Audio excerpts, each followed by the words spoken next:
नमस्कार दोस्तों, स्वागत है आप सभी का हमारे Khurana study official YouTube channel पे।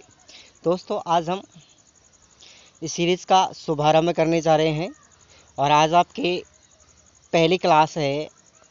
डेली लाइव 9 बजे आप लोग रहिएगा तैयार। आपको प्रीमियरिंग लाइव मिलेगी, ठीक है। तो यहाँ पे ऑब्जेक्टिव क्वेश्चन सीरीज़ आपको दी जाएगी और प्रतिदिन आपको 30 क्वेश्चन मिलेंगे और जब तक एग्ज़ाम की डेट आएगी, जिस दिन तक एग्ज़ाम होगी वहाँ तक हम आपको और जो विगत परीक्षाओं में आए हुए एसटीसी के पेपरों के सारे प्रश्न हैं राजस्थान जीके से संबंधित, यानी 2005 से लेकर के 2020 तक के सारे क्वेश्चनों का समावेश हम लेकर के आए हैं। तो आप खुद भी पढ़िएगा और अपने दोस्तों के साथ भी शेयर कीजिएगा। ये क्वेश्चन रीट लेवल में भी और अपने पटवार में भी, आप पीटीईटी में भी काफ़ी मददगार रहेंगे, क्योंकि प्रश्न हर परीक्षाओं में जो बार बार आते हैं वो प्रश्न ही उल्टे सीधे आते रहते हैं। चलिए मैं शुरू करता हूँ उस प्रश्न सीरीज को। पहला क्वेश्चन आप लोग देखिएगा। आपसे पूछा गया पहला क्वेश्चन, ध्यान से देखेंगे कि राजस्थान में पंचायत समिति का जो प्रधान है वो अपना इस्तीफा किसे देता है। तो आपका राइट आंसर हो जाएगा जिला प्रमुख। क्लियर। सेकंड क्वेश्चन आया था कि भील गरासिया जनजाति में दापा का अर्थ क्या है। आपसे पूछा दापा का अर्थ, तो आपका राइट आंसर हो जाएगा जो कन्या पक्ष है उसके द्वारा वर पक्ष से कन्या के बदले में जो धनराशि ली जाती है उसे हम क्या कहते हैं, दापा कहते हैं। ध्यान से सुन लें आप लोग। कन्या पक्ष के द्वारा वर पक्ष से कन्या के बदले जो धनराशि ली जाती है उसको हम कहते हैं दापा। ये भील और गरासिया जनजाति में लोकप्रिय है। क्लियर। दूसरा क्वेश्चन आप लोग, तीसरा क्वेश्चन देखेंगे। तीसरा क्वेश्चन आपका ये था कि निम्न पंक्ति किसके लिए प्रसिद्ध है। चूड़ावत मांगे सेनानी, सर काट दियो छत्राणी। तो याद रखें, ये जो आपकी पंक्ति है ना लिखी हुई है, ये पंक्ति थी 16 कवर के लिए। किसके लिए? 16 कवर के लिए थी। आ गया समझ में। उसके बाद चौथा क्वेश्चन है, तिरिया तेल हमीर हट चंडे न दूजी बार, यह किस दुर्ग के शासक से संबंधित है। तो याद रखें, ये हमीर देव चौहान से संबंधित है। रणथंभौर के दुर्ग के शासक से संबंधित है जो सवाई माधोपुर में आता है। ठीक है, सवाई माधोपुर के शासक थे हमीर देव चौहान। रणथंभौर किले के शासक थे, रणथंभौर के शासक थे। उनके बारे में कहा था तिरिया तेल हमीर हट चढ़े न दूजी बार। ठीक है, यानी कि तिरिया पर तेल और हमीर की हट सिर्फ एक बार होती है, दूसरी बार नहीं होती। ये कहा था, ये याद रख ले आप लोग, अबुल फजल ने। ये किसने कहा था? अबुल फजल ने। ओके, अगला क्वेश्चन देखिए आप। क्वेश्चन नंबर 5 देखिएगा।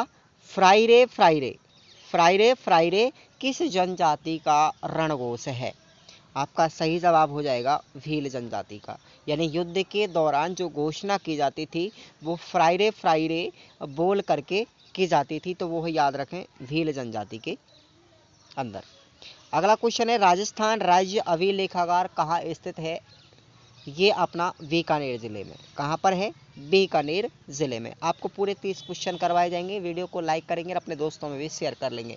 पहली बार अगर चैनल पर आते हैं तो आप लोग चैनल को सब्सक्राइब कर लें। प्रतिदिन 9 बजे आपको ये वीडियो मिलेगी 15 से 20 मिनट के बीच में, और आपको 30 क्वेश्चन पर डे देखने को मिलेंगे। तो क्वेश्चन नंबर अपना 7वां है, चित्तौड़ की किस रानी ने बादशाह हुमायूं से मदद मांगी थी। आपका दैट इज राइट आंसर हो जाएगा रानी कर्णवती। ठीक है, रानी कर्णावती या फिर करमवती भी बोल सकते हैं, बात एक ही है। आ गया समझ में। जिसके अंतर्गत चित्तौड़ का दूसरा शाखा हुआ था। ओके, अगला क्वेश्चन देखिएगा आप लोग। अगला क्वेश्चन है कि पूछा गया है मेजा बांध कहाँ पर स्थित है। तो आपका राइट ऑप्शन चला जाएगा वहाँ पे भीलवाड़ा। याद रख ले, मेजा बांध भीलवाड़ा में है। ओके, अगला क्वेश्चन देख लिए। क्वेश्चन नंबर आपका 9 देखिए। सिरोही क्षेत्र की पहाड़ियों को स्थानीय भाषा में क्या कहते हैं। क्या कहते हैं भैया? ये क्वेश्चन भी काफ़ी बार आ चुका है। भाकर कहते हैं। ठीक है, क्या कहते हैं? भाकर कहते हैं। और जो तस्त्री नुमा पहाड़ी हैं भैया, उनको क्या कहते हैं? तस्त्री नुमा जो पहाड़ी हैं उनको हम बोलते हैं गिरवा। क्या कहते हैं? गिरवा। ये भी क्वेश्चन आ चुका है, हो सकता है आपके आगे सीरीज में आएगा। नेक्स्ट क्वेश्चन आपका 10वां है, निम्न में से कौन से जिले अंतर्राष्ट्रीय सीमा पर स्थित हैं। तो आपके 4 ज़िले याद रख ले आप लोग। 4 ज़िले होंगे, पहला गंगानगर, दूसरा बीकानेर, तीसरा जैसलमेर और चौथा आपका बाड़मेर। क्लियर। नेक्स्ट क्वेश्चन देखिए, क्वेश्चन नंबर 11वां।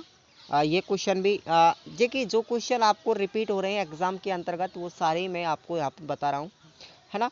तो इनको आप लोग एग्जाम से पहले पढ़ लीजिएगा, रिपीटेशन कर लीजिएगा। आपके 50 क्वेश्चन आपके आएंगे, तो हो सकता है इन 1500 क्वेश्चनों के बीच में से या फिर 1000-1500 जो भी क्वेश्चन आपके बढ़ेंगे लास्ट एग्जाम डेट तक, तो उनमें से आपको काफ़ी क्वेश्चन रिपीटेशन के लिए मिलेंगे। क्वेश्चन नंबर 11वां है कि सवाई माधोपुर में जो चौथ का बरवाड़ा है, ठीक है, सवाई माधोपुर में चौथ का बरवाड़ा वो खनिज के लिए माना जाता है। तो वहाँ पे कौन सा खनिज निकलता है वो याद रखें आप लोग, सीसा और जस्ता की खान। सीसा और जस्ता की खान है। और एक और आपसे पूछा जाए जाबर में, जाबर में भी कहाँ पर है सीसा जस्ता की खान है, उदयपुर में आता है जाबर, ठीक है। यहाँ पर भी क्या है सीसा जस्ता की खान है। आपसे पूछा जाए चौथ का बरवाड़ा, यहाँ पे चौथ माता का मेला लगता है, ठीक है, जो मीणा जनजाति, मीणा आदिवासियों का कुंभ कहलाता है। क्लियर। अगला क्वेश्चन देखिए, राजस्थान के सरकारी विद्यालयों में छात्र छात्राओं को स्वास्थ्य एवं स्वच्छता संबंधी संदेश देने के लिए कौन सी योजना चलाई जा रही है? तो उस योजना का नाम आप लोग याद रख लें, अच्छा क्वेश्चन है, स्वास्थ्य मित्र योजना। क्या हो जाएगा? स्वास्थ्य मित्र योजना। क्लियर। अगला क्वेश्चन देखिए, करौली जिले के अंतर्गत जो कैला देवी है उसकी आराधना में कौन से गीत गाए जाते हैं? तो वो याद रखना है आप लोग, अच्छा सिंपल क्वेश्चन है, लांगुरिया बोलते हैं उनको, क्या कहते हैं? लांगुरिया। क्वेश्चन 2 बार एग्जाम में रिपीट हो चुका है।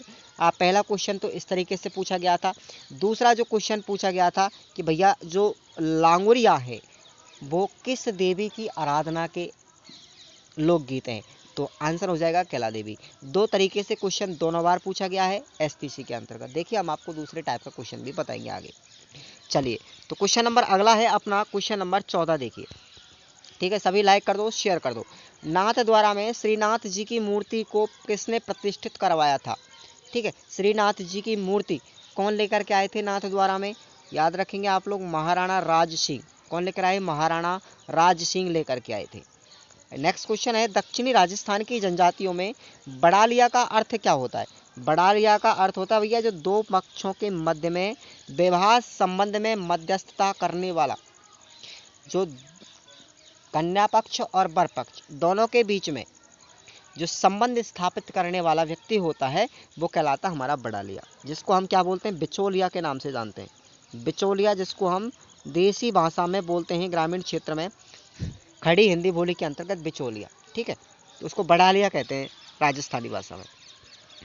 अगला क्वेश्चन आप लोग देखिए, नंबर 16,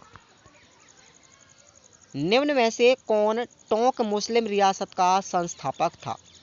तो ये क्वेश्चन काफ़ी अच्छा है, अमीर खां पिंडारी। टोंक पहली मुस्लिम रियासत है, याद रख ले, पहली मुस्लिम रियासत, ठीक है, कौन सी है? टोंक है। और इसके संस्थापक कौन है? याद रखेंगे आप लोग, अमीर खां पिंडारी। दूसरा क्वेश्चन अगला देखिए, राजपूताना नाम का प्रयोग सबसे पहले कब और किसने किया था? आंसर हो जाएगा आपका 1800 ईस्वी में जॉर्ज थॉमस के द्वारा किया गया था। 1800 ईस्वी में जॉर्ज थॉमस के द्वारा सबसे पहले राजपूताना शब्द का प्रयोग किया गया, ठीक है। अगला क्वेश्चन देखिए, 18वां है, वर्ष 2011 की जनगणना के आधार पर राजस्थान के संबंध में कौन सा कथन सही नहीं है? तो वहाँ पे ऑब्जेक्टिव टाइप का क्वेश्चन आया था ये, तो आपको उस पेपर को आप लोग निकाल के देखेंगे 2005 से लेकर के 2020 तक के, है ना, तो आपको ये क्वेश्चन उसमें मिल जाएगा। और उसका राइट आंसर था भैया, सर्वाधिक महिला साक्षरता जयपुर में है। ये ऑप्शन वहाँ पे गलत, राइट चला गया था, यानी कि सर्वाधिक महिला साक्षरता जयपुर में है, ये कथन सही नहीं था। क्लियर। अगला क्वेश्चन देखिए, अच्छा तो भैया ये साहित्य से संबंधित क्वेश्चन है, देखिएगा आप लोग इसको। बातारी फुलवारी, बातारी फुलवारी नामक ग्रंथ के रचयिता कौन है? याद रखेंगे कौन है भैया? विजयदान देथा। किताब जो संबंधित साहित्य की किताबें हैं और उनके लेखक, यहाँ से क्वेश्चन 100% एग्जाम में आता है। आप लोग सभी किताबों को अच्छी तरीके से पढ़ के जाएंगे, ठीक है, और मैं भी करवा दूंगा। चलिए, मौताना प्रथा के संबंध में निम्न में से कौन सा कथन सही है? मौताना प्रथा, देखिए किसे कहते हैं, आप लोग यहीं पे समझ लीजिए मौथाना प्रथा होती क्या चीज़ है। तो आपसे संबंध पूछा गया, ऑब्जेक्टिव टाइप का क्वेश्चन आया था वहाँ पे भी, तो आपको याद रखना है। इसका राइट आंसर हो जाएगा किसी व्यक्ति की संदिग्ध मृत्यु होने पर मृत्यु स्थान के स्वामी से जो हर्जाना वसूला जाता है उसको हम मौताना प्रथा कहते हैं। क्लियर। अगला क्वेश्चन देखिए, क्वेश्चन नंबर 21। निम्न में से किस जिले में कोई राष्ट्रीय उद्यान नहीं है? तो वहाँ पे राइट जवाब आपका चला गया था गंगानगर। क्लियर, गंगानगर। इस तरीके का क्वेश्चन आया था भैया कि किस जिले में कोई राष्ट्रीय उद्यान नहीं है, आपका सही जवाब हो जाएगा गंगानगर। अगला क्वेश्चन, निम्न में से किसने राजस्थान की बहरूपिया कला को विदेशों में प्रदर्शित किया था? यानी बहरूपिया जो कला है उसको विदेशों तक किसने पहचान दिलाई थी? आपका आंसर हो जाएगा जानकी लाल भांड। कौन थे? जानकी लाल भांड। बिल्कुल रट ले इस चीज को आप लोग। ठीक है, अगला क्वेश्चन देखिए, 1857 के स्वतंत्रता संग्राम का राजपूताना में आरंभ कहाँ से हुआ था? यानी कि सबसे पहले 1857 की क्रांति की शुरुआत राजस्थान में कहाँ से हुई थी? नसीराबाद से हुई थी। कहाँ से हुई थी? नसीराबाद छावनी से हुई थी। क्लियर। अगला क्वेश्चन देखिए, मकराना में मिलने वाले विश्व प्रसिद्ध संगमरमर की कौन सी किस्म पाई जाती है? तो याद रखेंगे आप लोग कैल्साइट। ठीक है, संगमरमर की कौन सी किस्म पाई जाती है? संगमरमर प्रकार का, यानी कि कैल्साइट प्रकार का संगमरमर मकराना के अंतर्गत पाया जाता है। अगला क्वेश्चन है, निम्न में से किस नदी के किनारे स्थित गणेश्वर में ताम्रयुगीन सभ्यता के अवशेष पाए गए? तो ताम्रयुगीन सभ्यता याद रखें कौन सी है? गणेश्वर सभ्यता है, कांतली नदी के किनारे मिली थी। और या आपसे पूछा जाए गणेश्वर सभ्यता किस जिले में है? आंसर हो जाएगा आपका सीकर। क्लियर। नेक्स्ट क्वेश्चन आपका देखिएगा, क्वेश्चन नंबर 26। अजमेर की आना सागर झील में किस नदी का पानी आता है? तो आना सागर जो झील है उसमें पानी आता है आपका बांडी नदी का। ठीक है, बांडी नदी का पानी आता है। अगला क्वेश्चन है, बैराट में जो पुरातात्विक अवशेष मिले वे किस काल से संबंधित है? ठीक है, बैराट के अंतर्गत जो अवशेष मिले थे, प्राचीन अवशेष मिले हैं, पुरातात्विक अवशेष मिले हैं, सभ्यताओं से संबंधित अवशेष मिले हैं, वो है भैया मौर्य काल के। ठीक है, कौन से काल के हैं? मौर्य काल के हैं। बैराट के अंतर्गत एक बाबरू शिलालेख मिला था। ठीक है, बाबरू शिलालेख मिला था, और जो किसके प्रति पहचान देता है? सम्राट अशोक के प्रति। ठीक है, अशोक के बारे में जानकारी देता है बाबरू शिलालेख। ठीक है, ये बैराट के अंतर्गत मिला था। ओके, ये भी क्वेश्चन याद रखें। अगला क्वेश्चन ये देखिए, 28वां, राजस्थान में गैस पर आधारित थर्मल पावर स्टेशन कहां पर स्थित है? आंसर हो जाएगा आपका धौलपुर। राजस्थान में गैस पर आधारित जो थर्मल पावर स्टेशन है वो धौलपुर में स्थित है। ठीक है, धौलपुर में एक चीज और याद रखें, मुझे याद आया, घंटाघर। आपसे पूछा जाए घंटाघर, सबसे बड़ा घंटाघर कौन सा है? निहाल टावर। कौन सा है? निहाल टावर। ये क्वेश्चन भी एग्जाम में आ चुका है भैया। निहाल टावर घंटाघर है जो धौलपुर में स्थित है, ये सबसे बड़ा घंटाघर है। ठीक है, राजस्थान की सबसे बड़ी घड़ी है। ओके, अगला क्वेश्चन देखिए, क्वेश्चन नंबर 29वां और 30वां है, रणकपुर मंदिर किस तीर्थकर को समर्पित है? ठीक है, जो रणकपुर में जैन मंदिर बने हुए हैं, वहाँ पे जैन मंदिर है काफ़ी रणकपुर के अंतर्गत, तो आपसे पूछा है रणकपुर मंदिर किस तीर्थकर को समर्पित है? तो आपका आंसर हो जाएगा आदिनाथ भगवान को। आदिनाथ भगवान को। ठीक है, ये जो थे अपने जैन धर्म के प्रथम कौन थे? संस्थापक थे। सबसे पहले प्रथम जो तीर्थकर थे जैन धर्म के वो आदिनाथ थे। क्लियर। और 24 में अगर आपसे पूछा जाए 24 में कौन है? वो है भैया महावीर स्वामी। ठीक है, महावीर स्वामी है, ये भी आप लोग याद रखें। लास्ट क्वेश्चन है आपका, देखिए 12 जिले के, लास्ट क्वेश्चन है, 12 जिले के शेरगढ़ अभ्यारण्य में कौन सी नदी बहती है? आपका राइट जवाब हो जाएगा मेरे दोस्तों परवन नदी। परवन नदी 12 जिले में शेरगढ़ अभ्यारण्य। ठीक है, शेरगढ़ अभ्यारण्य कहाँ पर है ये भी आप लोग याद रख लें। क्वेश्चन 1 हो जाएगा क्लियर। 12 जिले में कौन सी नदी बहती है? परवन नदी बहती है। क्लियर। तो आपको ये वीडियो कैसा लगा दोस्तों? मैं प्रतिदिन आपको 30 क्वेश्चन लेके आऊँगा जो 2005 से लेकर के 2020 तक के बीच में आए हुए हैं। सभी अपने दोस्तों में शेयर करिएगा ये वीडियो को, ताकि उनको भी कुछ बेनिफिट हो सके। धन्यवाद दोस्तों। चैनल को लाइक करें, सब्सक्राइब करें और वीडियो को भी शेयर करें। धन्यवाद।